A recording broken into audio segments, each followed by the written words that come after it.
جب یہ ذہن سے بات نکلتی ہے تو پھر ہی بقایا انجوائے پوائنٹ چلتے ہیں سارے. ہاں جی ٹھیک. نہیں آپ جو فرما رہے ہیں اللہ کا خوف سب سے پہلے لازم ہے. جب اسے پتہ ہے کہ مجھے اس کا جواب دہ ہونا ہے تو پھر اس کو اس پہ عمل بھی کرنا ہے جو اللہ تعالیٰ نے فرمایا. ٹھیک ہے. اچھا ڈاکٹر صاحب احادیث میں جو صلہ رحمی کو رزق کی کشادگی اور عمر میں برکت کے حوالے سے بتایا ہے، اکثر ہم لوگ سمجھتے ہیں کہ رزق میں کشادگی وہ ہے جو کھانا پینا مل جائے، جو گھر میں راشن آ جائے، جو گروسری آ جائے، جو اجناس آ جائے. اس کے علاوہ بھی رزق ہے. ایک تو وہ بتائیے کہ وہ کیا ہے. دوسرا فتح مکہ کے بعد آپ صلی اللہ علیہ وآلہ وسلم نے ان کے ساتھ جو سلوک فرمایا، جیسے قاری صاحب یہ بھی ایک مثال بتا رہے تھے، آپ اس پہ گفتگو کیجیے. نبی پاک صلی اللہ علیہ وسلم نے یہ بتایا ہے کہ صلہ رحمی دو بڑے انعاموں کا باعث بنتی ہے. ایک یہ کہ انسان کا رزق وافر ہو جاتا ہے، جی. اور دوسرا یہ کہ اس کی عمر دراز ہو جاتی ہے، یا اس کا اگر دوسرا ترجمہ کیا جائے تو اس کی شہرت اچھی ہو جاتی ہے، حتیٰ کہ اس کی موت کے بعد بھی اس کو اچھے ناموں سے یاد کیا جاتا ہے. اور یہ دونوں چیزیں ہم اپنی آنکھوں سے دیکھتے ہیں. جو شخص اپنے رشتہ داروں کے ساتھ تعلق بڑھاتا ہے اور ان سے ملتا ہے، خاص طور پر اگر اپنے گھر والوں پہ اور اپنے رشتہ داروں پر خرچ بھی کرتا ہے، صدقات، خیرات یا اس کے علاوہ ویسے تحفہ تحائف ان کو دیتا ہے، دیکھنے میں آتا ہے کہ دن بدن اس کے رزق میں اضافہ ہوتا ہے.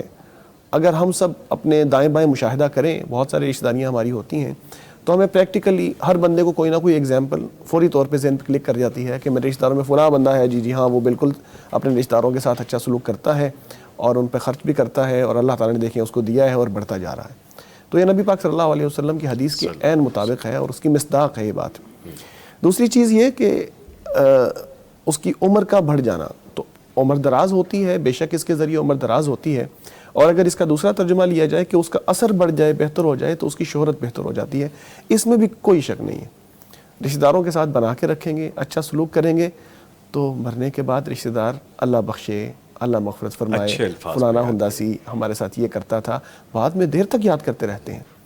جبکہ اگر برا سلوک کرتا ہو یا ملتا ہی نہ ہو تو بھول جاتے ہیں تھا بھی کوئی نہیں تھا، یا برے الفاظ میں پھر یاد کرتے ہیں. تو صلہ رحمی کرنے والا شخص جو ہے اس کو رزق میں بھی برکت ملتی ہے، اور اس کو ساتھ ساتھ شہرت بھی اچھی مل جاتی ہے، رزق بھی اس کو وافر ہو جاتا ہے.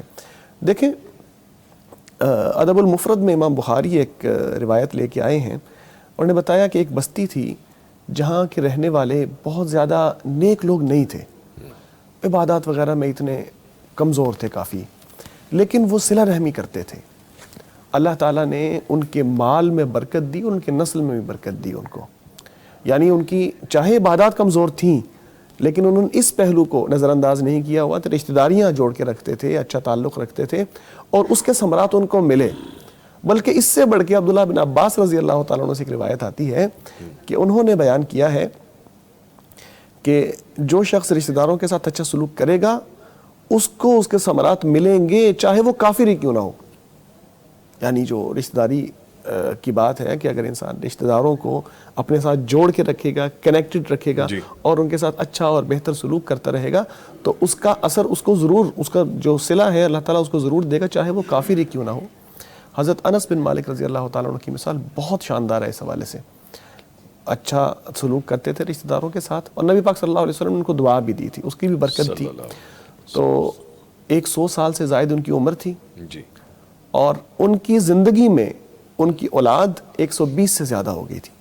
ماشاءاللہ ماشاءاللہ. اور ان کا جو باغ تھا، آپ صلی اللہ علیہ وسلم کی دعا بھی اور صلہ رحمی کا نتیجہ بھی کہ ان کا باغ جو ہے وہ دوسروں کے باغ جو ہے وہ ایک سال میں ایک مرتبہ فصل نکالتے تھے، ان کا باغ سال میں 2 مرتبہ نکالتا تھا.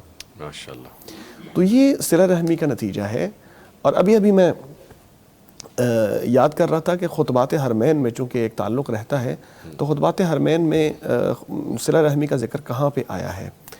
تو مجھے یاد آیا بڑا ہی مؤثر خطبہ ہے ایک فضیلۃ الشیخ دکتور صالح بن حمید حافظہ اللہ کا، جو مکہ مکرمہ کے بہت سینئر خطیب ہیں. انہوں نے خطبہ دیا اور اس میں ظاہر بہت ساری چیزیں جو ہیں وہ اپنے علم کے مطابق سمیٹ لیتے ہیں، نچوڑ ہوتا ہے بہت سارے مطالعے کا اور بہت سارے تجربات کا. اس میں انہوں نے ایک روایت نقل کی عبدالرحمن بن عوف رضی اللہ تعالیٰ عنہ کے بیٹے عروہ کے بارے میں.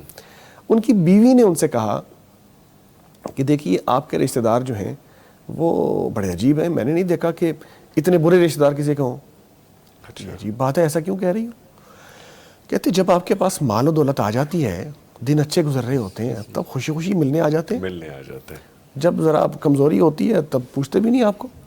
یہ تو بہت برے لوگ ہیں. اچھا دیکھیں انہوں نے اس کے جواب میں کیا وہ اصل بات وہ ہے، ان کا جواب کیا تھا؟ انہوں نے کہا یہ تو بڑی اچھی بات ہے بھائی، آتے اس وقت ہیں جب ہمیں فیل نہ ہو کہ ہم ان سے ذرا نیچے ہیں، وہ اس لیے پیچھے رہتے ہیں کہ جب ہم جائیں گے اور وہ ذرا کمزور ہے تو اس کو فیل ہوگا کہ نہیں دیکھیں اب میں کمزور ہو گیا ہوں، یہ ہم سے اوپر ہے. اور جب ہم ذرا مضبوط اور طاقتور ہوتے ہیں یا ہمارے مالی معاملات درست ہوتے ہیں تو پھر آ جاتے ہیں تاکہ ہمیں کوئی بری بات پازیٹیو ایسپیکٹ نکال دیا اس میں. تو یہ بات کیسی زبردست ہے.